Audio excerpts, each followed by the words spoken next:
दोस्तों, इत्तेहाद इंडिया से जमील अख्तर। आप तमाम लोगों को बता दूं कि बिहार इलेक्शन कमीशन जो है उन्होंने बिहार पंचायत चुनाव इलेक्शन को लेकर उन्होंने घोषणा कर दी, ऐलान कर चुके हैं वो लोग। और 11 चरणों के अंदर इलेक्शन होने हैं और लगभग 2 चरणों के इलेक्शन हो चुके हैं और 9 चरण अभी बाकी है। 24 सितंबर से इलेक्शन स्टार्ट हुआ था और ये लगभग 12 दिसंबर तक ये इलेक्शन चलेंगे। टोटल पूरे बिहार के अंदर टोटल पंचायत जो 8,072 पंचायत है और 533 जो है टोटल प्रखंड है। और लगभग 2 चरण के अंदर जो है वो 60 प्रखंडों का इलेक्शन हो चुका है और 473 प्रखंड अभी बाकी हैं। तमाम मुखिया लोगों को, तमाम मुखिया पद के जीतने वाले उम्मीदवार को बहुत बहुत मुबारकबाद। थोड़ा सा बेसिक बता दूं कि बिहार पंचायत चुनाव इलेक्शन के अंदर 6 पदों के लिए इलेक्शन होते हैं। पंच, सरपंच और मुखिया, ज़िला परिषद और पंचायत समिति मेंबर, इस तरह की जो है वो 6 पदों के लिए इलेक्शन होते हैं। लेकिन सबसे ज़्यादा इसमें जो पावरफुल है वो मुखिया का जो बड़ा किरदार होता है, मुखिया का बड़ा रोल होता है। मुखिया ज़्यादा पावरफुल होता है बामुकाबले और पदों के मुकाबले। लेकिन 2021 पंचायत चुनाव इलेक्शन के मुताबिक इलेक्शन कमीशन का ऐसा मानना है कि इस बार जो है वो मुखिया के साथ साथ जो है सरपंच की थोड़ी बहुत पावर जो है डिस्ट्रीब्यूट कर दी जाएगी। इसका मतलब ये है कि जो पावर मुखिया के पास होती थी, कुछ पावर जो है वो सरपंच के पास जो है वो चली जाएगी इस बार। लेकिन वो कौन कौन सी पावर होगी इस बात का ऐलान उन्होंने नहीं किया। लेकिन तमाम जब पूरे बिहार के नताइज आ जाएंगे तो उस वक्त जो भी इलेक्शन कमीशन जिस तरह का फैसला लेगी वो सब हम देखेंगे किस तरह का वो फैसला लेती है, क्या पावर जो है वो डिस्ट्रीब्यूट तौर पर जो आपके सामने हाजिर हुआ इस वक्त बिहार के दरभंगा ज़िले के केवटी प्रखंड के अंदर लगभग 26 पंचायत है। उस 26 पंचायत के अंदर एक पंचायत जो है कोठिया पंचायत है। कोठिया पंचायत का प्रत्याशी कैसा होना चाहिए, आज हम उस पर ख़ास तौर पर बातचीत करेंगे।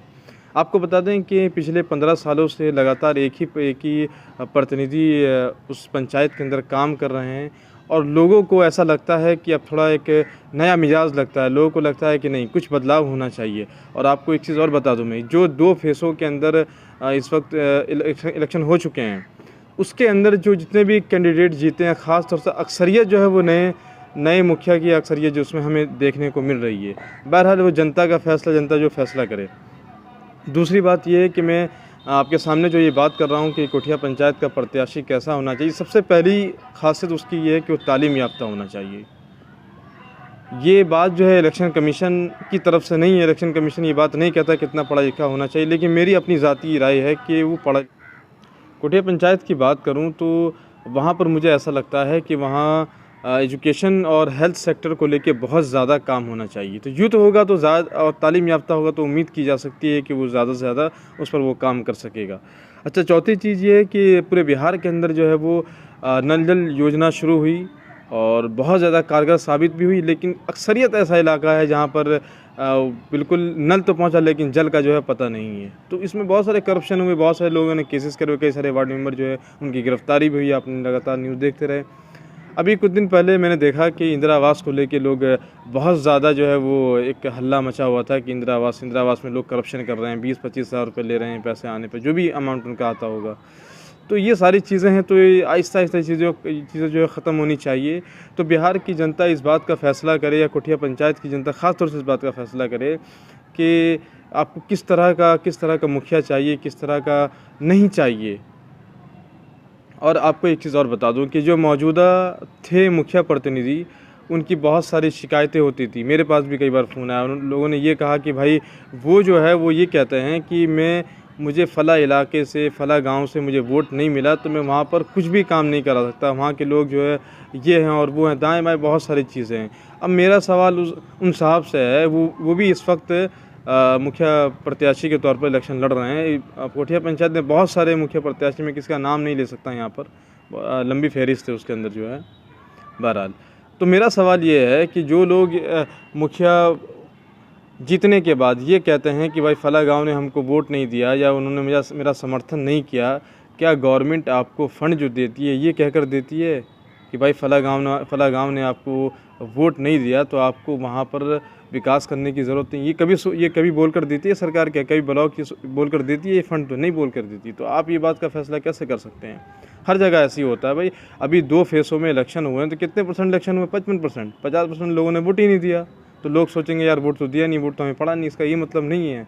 हो सकता है आपको वोट दिया हो सकता है एक आइडियोलॉजी, एक विचारधारा भी कि वोट नहीं मिला हो, लेकिन कोशिश ये करें कि तमाम जगह जो है विकास करें। क्योंकि मुझे ऐसा लगता है कि बिहार के अंदर, पूरे बिहार में जो रूरल एरियाज़ हैं उसमें ख़ास तौर से मुखिया का बड़ा रोल होता है, तभी इसका जो है बड़ा पद माना जाता है। तो ये आपने देखा होगा कि पिछले इस बार भी सैलाब आया, उससे पहले जब सैलाब आया तो मैं गांव में ही था। तो मैंने जगह जगह जाकर बहुत ज़्यादा इंटरव्यू लिया, लोगों से बातचीत की, जो दिक्कतें थी वो सरकार के सामने लाने की कोशिश की, और कहीं न कहीं उसका जो है वो सॉल्यूशन भी निकला, कहीं कुछ हुआ कुछ नहीं हुआ। तो उस वक्त बहुत से लोगों की शिकायत ये भी थी कि भाई मुखिया जी का पता नहीं चल पा रहा, ज़िला परिषद का पता नहीं चल पा रहा।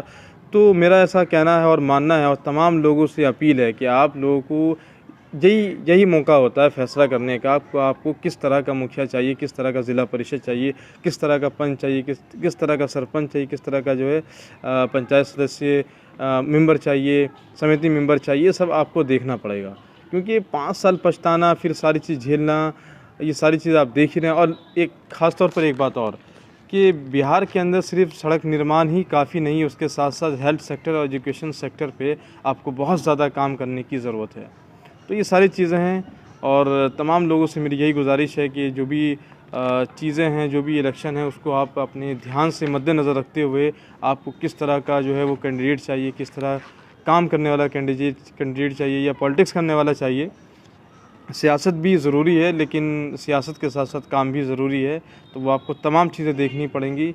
यही इसीलिए मैंने वीडियो बनाया कि कोठिया पंचायत के लोगों से, तो उनकी तमाम जनताओं से मैं बातचीत कर सकूं और उनसे ये कह सकूं कि किस तरह का कैंडिडेट आपको सिलेक्शन करना है। आप लोगों की बहुत सारी शिकायतें मेरे पास आती रहती हैं, भाई फ़ोन आते रहते हैं, ये है वो है। तो ये सारी चीज़ें आपको देखना, और यही मौका है आपको बदलने का या नहीं बदलने का, या किस तरह के कैंडिडेट